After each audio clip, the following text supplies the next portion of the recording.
Welcome to the Bayonet's Countdown to November, a series of interviews with the candidates in the November 4th general election. I'm Dick Myers, and with me for this segment is Joseph Tony St. Clair, Democratic candidate for St. Mary's County Commissioner from Commissioner District 3. Mr. St. Clair's opponent is Republican John O'Connor. I know that in a lot of the forums that I've seen you at, you explain that some people know you by one name and some people know you by another name. How did that come about? It's a strong Christian name. It's Joseph Anthony St. Clair. And from that, the people that I went to school with, classmates, close friends, relatives, they all call me Tony as a nickname. So a lot of people wanted to know that it was Tony and Joe at the same time that was running. So that kind of clarified for a lot of people that it was me and not my dad. Mm-hmm. My dad, who just passed away, by the way, was 88 years old. And they said, "Your dad's running at 88? And I said, "No, it's me." Mm-hmm. Well, it's always good to know how it's going to appear on the ballot because I think people can choose how their name looks on the ballot. And so it's Joseph Tony St. Clair. Okay. For all my classmates out there. So, tell us a little bit about yourself and why you decided to run. First of all, I'm a native son. I was born here in St. Mary's County. My wife and I own a 38-acre farm over in the 7th District area, which we raised 4 kids, and all of those kids were raised in our public school system. It's Marianne, Susanna, Jessica, and JW, and JW is my source of pride. A lot of people in the community know him because he has cerebral palsy. We started a equine therapy program on our farm now that's been going on for 15 plus years. And it was there because of my son's disability. We wanted to be able to give back to the community and offer something for kids with disability. We started with 5 or 6, and now we have about 75 in a program there. Mm-hmm. And that's my wife's program. It's called Help for Hooves Equine Therapy. So do they come from a program, or is it just individuals? Well, what took place was that when kids exit school, there was really no programs for them outside of the Center for Life, and that's costly. And so we found out that there was a social need where they needed the camaraderie with the other kids that have special needs. Autism, all kids are welcome in that program.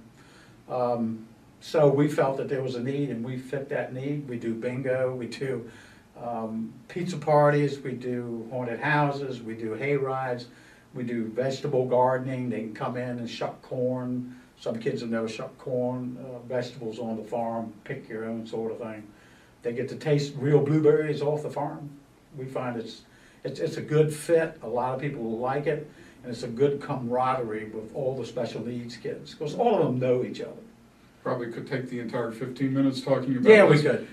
We probably should talk a little bit about the issues, but first, what have you done in your life? What are some of the things that you've done that you feel might make you qualified to be a county commissioner? I've always been service-oriented, Mm-hmm. Involved in the community. That comes from my background with my mom and dad. My mom was a school teacher. But I served first on the Economic Development Commission. I was asked by the county commissioners to serve, and that was during the BRAC, back in the BRAC period. From there, just as an Economic Development Commissioner, I moved into the actual position of being President of Economic Development. I followed in the shoes of Jack Candello, Taylor, a lot of the well-known people, even some of the commanders on the base. That helped me understand what was going on in the county. So the next thing that they asked me to do is to serve again, and this time serve on the Planning Commission. And I started out as Planning Commissioner, going over development review programs and soil conservation, stormwater management, make sure developments do what they're supposed to do. And then eventually I also became chairman of the board for the Metropolitan Commission. So I've worked my way into each of these. And then the last one, and I haven't been on this one, I've been off of it for now about 2 or 3 years, was the Metropolitan Commission. and I served 6 years on that as a commissioner, and then eventually became chairman of the board for the Metropolitan Commission as well. I'm also on the board of directors for the Optimist Club of the 7th District, and many people know that we do 50-some events a year, and it's all revolved around children and the needs of children and giving back. So that's a heavy community thing. The other one is that I was on the Blackson Lighthouse Foundation to raise close to $1 million to put the new lighthouse over on the Blackson Island, which is a replica of the place where the first landing, the first religious freedom mass was said in our county. I'm very, very proud of that. Plus serving with my wife with different things. She served on the boards of disability, a lot of things with the school boards and things of that nature. I have to tell you, and I'm sure you would agree with this, that the Metropolitan Commission has become a little bit Yes. controversial recently. Do you agree with the concerns that have been raised about the Metropolitan Commission? Yes, I do. There's a great concern in the northern end of our county about what our county is going to look like in the future, and that's justified. I've been off the board for some period of time. The board itself has changed so far as the dynamics of it and the people that are serving on it, and I like for that to get back to the norm. And what is the norm? I would rather for developers not to sit on that board. And I don't think that they should. They should be qualified people that understand what water and sewer is all about, but not be in the development for them. The biggest thing in the northern end of the county is that they're concerned that they're going to have to hook up to water and sewer if they have their own well and septic. I'm totally against forcing people to leave their well and septic. And it's a misnomer because the water and sewer should only go into the development area, which is that small township, for the commercial purposes. We're going to take another look at the comprehensive plan, and I've put a pledge to the people in the northern end of the county. It's on a pledge card. It says, I, Joseph A. St. Clair, hereby pledge as your next county commissioner that you will sign along with me that you will serve on the rewrite of the comprehensive plan.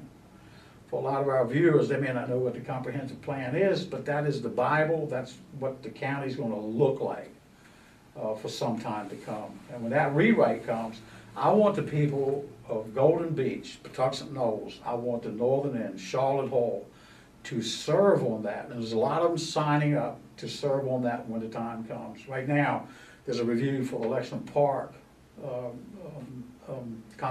plan right now. That'll be finished in January, and then it'll move right into the northern end of the county, how it's going to look. Well, part of the concern is if the Charlotte Hall area received central water and sewer, that would spur residential development. And Larry Jarbo, who's been in that position for 12 years and is term limited, has been adamant that he doesn't want that, and he doesn't feel that the people want that. Do you agree with Commissioner Jarbo? I do agree with Larry. Larry and I have a lot of the same viewpoints. The one thing that I looked at it, and I looked at it from a planning commissioner perspective, because I served and I worked with the zoning. You have North Indian Creek, you have a lot of large subdivisions that are sitting up there that is in the town center. How and why it got there is unbeknown to me. That needs to be taken out. That reduces the size of the town center, which restricts it and stops it, water and sewer from going into the RPD. Nowhere in the comprehensive plan does it say that water and sewer should go into the RPD, Rural Preservation District, for those that don't know what that term means. So I do agree. So if we take those major subdivisions out, it reduces the density, but at the same time, it allows the commercial aspect to go forward. The other part of it is the transportation issue up there, which is, I want to see the back road corridor. Most people look at it behind the commercial areas that's there now. And I want that service road to be completed. One of the ways that we can do it is to do a fee in lieu, which will, instead of waiting for county funding to come up for the time to produce the road, let the businesses participate and let them actually put money up to buy and build that road on the backside of their business. This alleviates 235, the pressure on 235. People from Golden Beach can slip in and out, they can go to the store, they can do what they want without having to go out and mess with Route Same 235. concept as FDR Boulevard. Exactly. The county's never built a road in the northern end of the county since 1960. That service road has been in the transportation plan, but nothing is ever done about it. So what I would like to see is that the businesses that I've talked to up there are willing to step up and to build that service road. Most people know that, like, where the True Value is, Sweet Frog, Popeye's Fried Chicken, all that road, that piece right there is part of it. That whole transportation issue takes you all the way to Newmarket without having to go back out on 235. I mean, on Route 5. Right. This is a question I'm asking of all the candidates, and it's switching subjects. Every year at budget time, there seems to be an upset between the county commissioners and the school board about funding. Is there any way that could be smoothed over? Sure. That's a simple thing for me to say, sure. What I would like to see, and I've already spoken to a lot of the ones that are running for the school board, you're gonna see a change in the school board. And with that, I would like to see a student, teacher, friendly education budget. We haven't had one in many, many years where the funds will go to teachers and students back into the classrooms. Does that mean more money for the teachers? Yeah, well, we can find it, and I'll work closely with the new school board members, because they want to have transparency as well as I do. And that's the key. And I'm not looking to argue. I'm looking to try to find a way that they can get the money to get it where it needs to go. I don't want it to go to Moakley Street. Moakley Street is doing fine on its own. We need to get it back to our teachers. The biggest threat to me right now is Calvert County. That power plant, the LNG plant, is going to drop 48 over there. We're not going to get that much of a share, if none. And I've talked to some of the county commissioners that are running. They are going to come after our teachers. So we're going to have to be in a competitive state to take care of our teachers. So we need to readjust that budget, get it back to where we can put money to keep our teachers here, to raise it, and to put more money into our kids. So I'm willing to work with the new school board to find it and hopefully to fund it. The schools get the biggest slice of the budget, and then under that is the sheriff's department. So is the sheriff's department properly funded? I think so. I've talked to Sheriff Cameron. He has some priorities that he's going to bring, and I've told them all, you can bring your priorities, bring your need list, not your want list. Okay? There's a big difference. That way, if he needs it, and that's what we need to battle crime into our community, then let's sit down and work with Sheriff Cameron. I really respect Sheriff Cameron, especially what he did by putting the substation back in Lexington Park to help clean up the area down there. And I have an issue and some things that we can do to clean up Lexington Park as well. And those are going back to my experience with zoning, where we were looking at different types of overlays, tax incentive. There's grant monies now already being let loose to study technology coming off of the Navy base to see what will fit, not necessarily the same as the one out at the airport with the University of Maryland and Johns Hopkins. That's going to be R&D. I'm talking about ones that can turn it into light manufacturing, where we can have a different pay scale and raise our lower citizens. We have a big labor pool in Lexington Park. We need to send development back into Lexington Park. There's a lot of abandoned buildings down there that we can clean up, that will chase out the blight. Neighborhoods will become vibrant again, and we can do that. And it's a matter of zoning and offering some tax incentive financing to go in there. During the last term of the commissioners, the majority defeated a new jail and a new library. If you had been a commissioner, would you have voted the way that it ultimately went? I sat and talked with Mr. Mike American, and he didn't say a word. All he did was take me on a tour of the jail.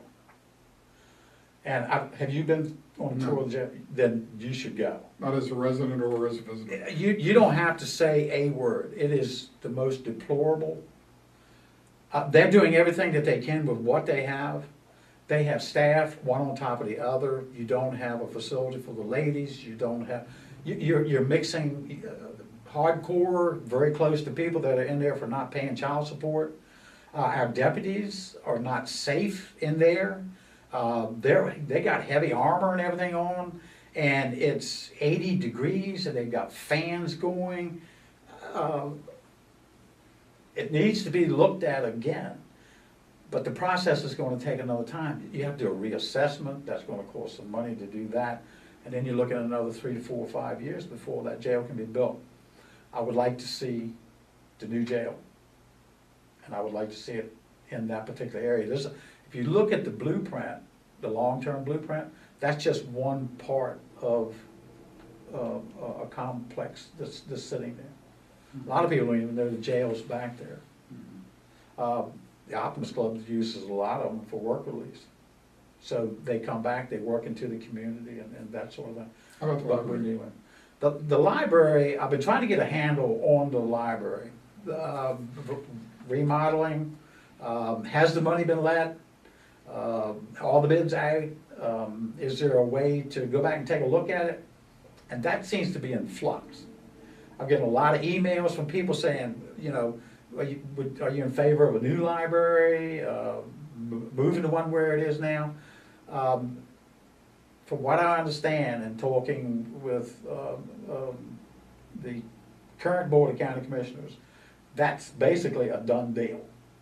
The monies are there, it's going to be remodeled. It has to be remodeled, whether it's for the library or it's going to be for another building later on. It's asbestos abatement, all that's got to be done. The plumbing's bad, they're going to put elevators and stuff in. But what we also need to do is to look 2 steps further. We have a very growing county, so we should be looking at another site for another library. If not in that area, maybe in the California area, in the central part there, because then that could pull some of the traffic off of the current library there in town. That library there is a vital link to keeping Lonetown viable, I feel. So if that is the process that's in place now, then my hands are tied. I don't want to come in and disturb something that's already in the fiscal works, because that alone will also cost you big bucks. Our time, Did I go ahead. give a good answer on that? I mean, it's a very complex situation. Right. And it's near and dear to my heart. I've talked to Kathleen Riff. I went on a tour of the library. I use the library. My wife uses it constantly. I would like to revisit. I'd like to take a look at what's going on. Okay. Our time is up, but I would like you to give our viewers the opportunity to find out what they can do to assist in your campaign, and how do they find out more about you? Do you have a website and a Facebook page and all that? Yes, I do. All you have to do is Google Tony Joe St. Clair for County Commissioner, and it'll pop up. It'll take you right to my website. It'll tell you everything that I stand for, the reasons that I was running, the unfunded mandates that's being pushed out of Annapolis down on us. My daughter building a home is what actually triggered me running. All the problems, all the things that she had to go through on the farm. It took me 2 years to get a permit for her. And being out of the community service and serving on these committees, I had no idea all this stuff had changed that badly.